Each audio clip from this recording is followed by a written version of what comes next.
as she said, I can make it to be a sine wave, a square wave, a triangular wave, or a trapezoidal wave. We will tend to use triangular waves a lot, right? Because we're trying to understand how to bias a device. So let's go to sine wave just because that's simple. So I have my sine wave, and now it's connected to my oscilloscope. So I'm going to run this sine wave, and I have to go, and I can go to the oscilloscope, and I have to run the oscilloscope. So I can run the oscilloscope. So this is channel 1, which has a signal. If I clicked on channel 2 and displayed that, well, channel 2 doesn't even appear here. So I can actually, I'd have to search for it, but there is no signal on channel 2. The green line is flat. Only the orange line displays the signal. And I'll go back in a minute. When I go over to back to channel 1,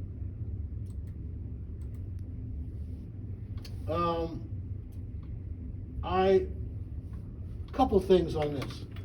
If the button is off or on, it means the channel is selected. If I turn this off, then the channel is not selected. If I turn this off, the channel is not selected. If I turn that off, there's nothing.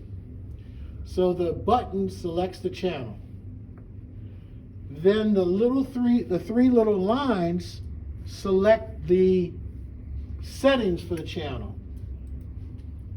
All right, so now I have my settings. I can change my time base, I can change my position, and I can change my volts per division. Suppose I change the time base. Well, I can increase the time base or I can reduce the time base. That means I see more detail of the signal or less. I can increase or decrease the voltage sensitivity. So that changes how I'm viewing the voltage. I can move the position of the signal up or down, or center it. Now, this particular signal can be triggered. My trigger menu is here. Right now, it's normally triggered. When you trigger a signal, now, all of this material, have you heard this material before? Anybody? Yeah. Okay. Where did you get, what course you get it in? I had it, well, I went to BCCC before here, so I had AC, DC, and then digital logic. Okay. For those people who have been only at Morgan, have you seen this before? No. No. Okay. And just raise your hand if you have seen it. Okay, please help your fellow students. If you haven't seen it, you need to review these videos and try it yourself. There's videos on triggering, there's videos on setup, there's videos and so forth. When you have an oscilloscope, for those who do this know, you want to examine the signal relative to a trigger point.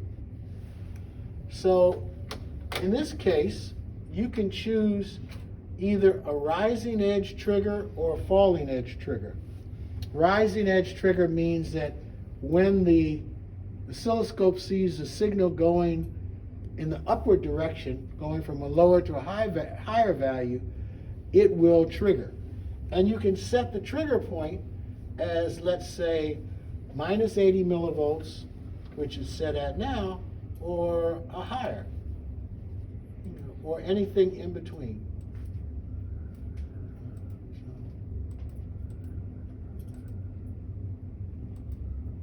And I can set this numerically, like I can set it to trigger at 0.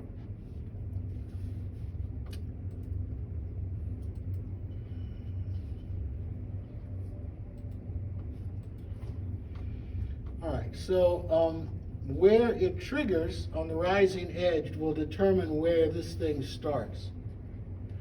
Now sometimes, you know, we have to play a little bit with triggering.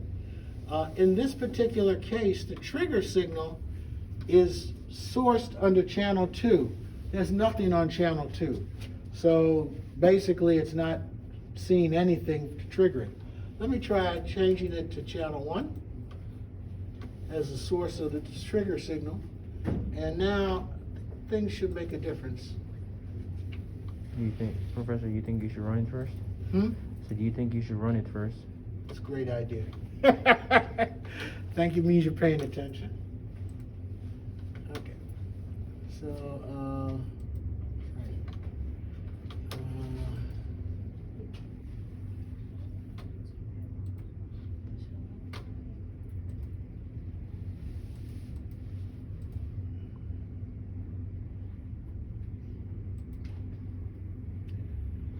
right.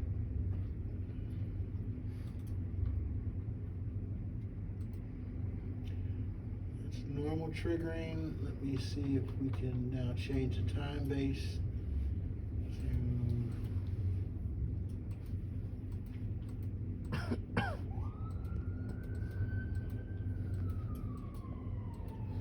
What if you increase the amplitude guy? good point.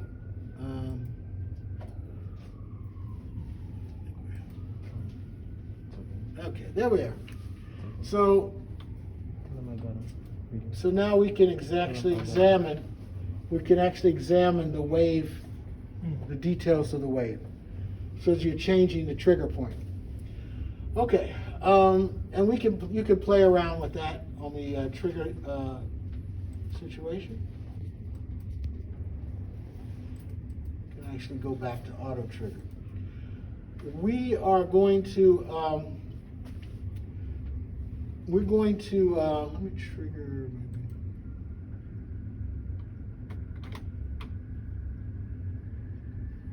What's my signal generator? Let's go a little faster. Make life a little better. All right, there we go. Normal trigger. Channel 1. Okay, good.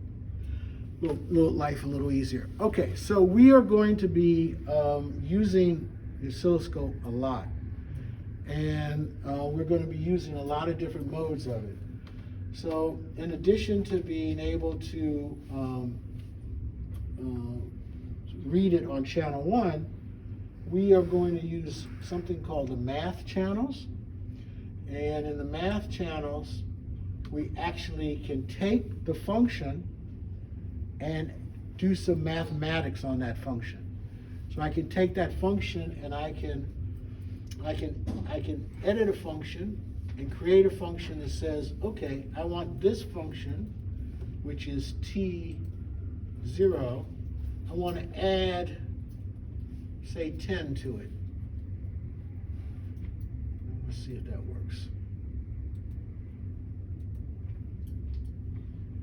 And if I get it right, which is a little hard sometimes when you're doing things on the fly. Yeah, I did get it right.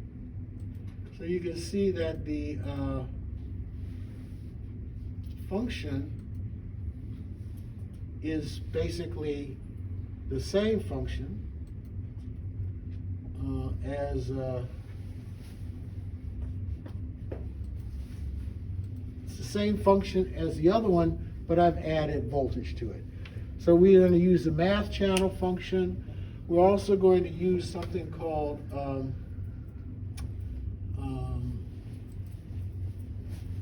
we're also going to use a lot the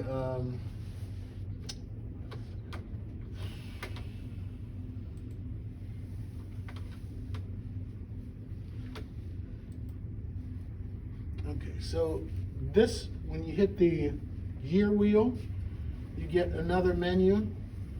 FFT is fast Fourier transform. We're not going to do that. but we are going to do XY. In your previous lives, do you know what that does? I don't remember. That's Okay. why. So what that's going to do is it's going to put, we have two different signals, right? Typically, we're going to have a current signal and a voltage signal. And when the XY, it means that channel 1 will be on the x-axis, channel 2 will be on the y-axis, or vice versa.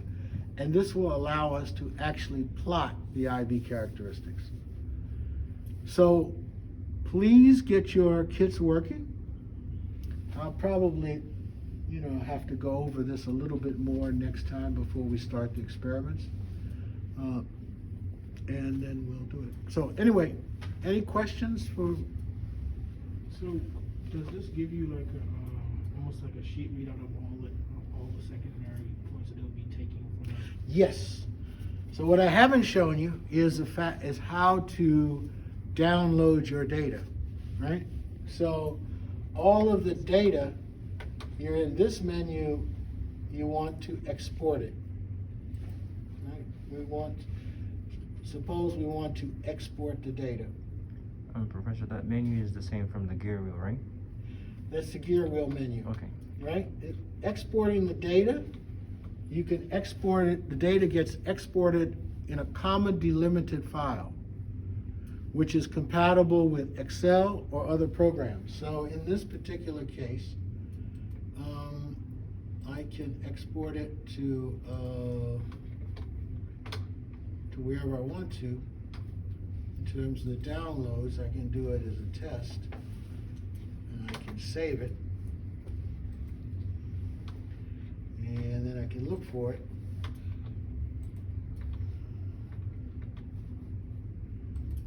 And I can read it.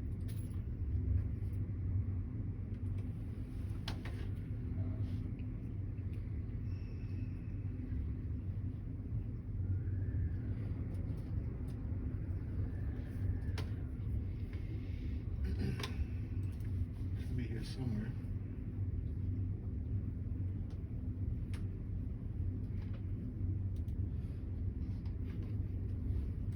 All right, so there's the data, all right? And you can see the columns. This is the time, and then this is the channel 1, channel 2, and the M. And so this is the value. So when you do your laboratories, you're basically, I'm going to ask you to, and we'll have an XY thing, I'll ask you to export your data, and then you're going to put that data into a plotting program, and you're going to plot for me a graph of your diodes or what have you. There's also a way of exploiting things as a picture, but this is what we're going to deal with. We're going to deal with the exported data from the actual values, and then for you to plot it. So all of this you kind of need to be. This is a great kit. It's a great thing. It's really powerful. You can do lots of stuff, and you can do it all on your own. Any other questions on just sort of the introduction to this? Okay, so next time I think I need to go over this again, probably Monday. class. Well, there's always a division. We don't really have enough time, so there's always a division between lecture stuff and lab stuff. So I'll try to figure it out. But I want to go over the integration going from charge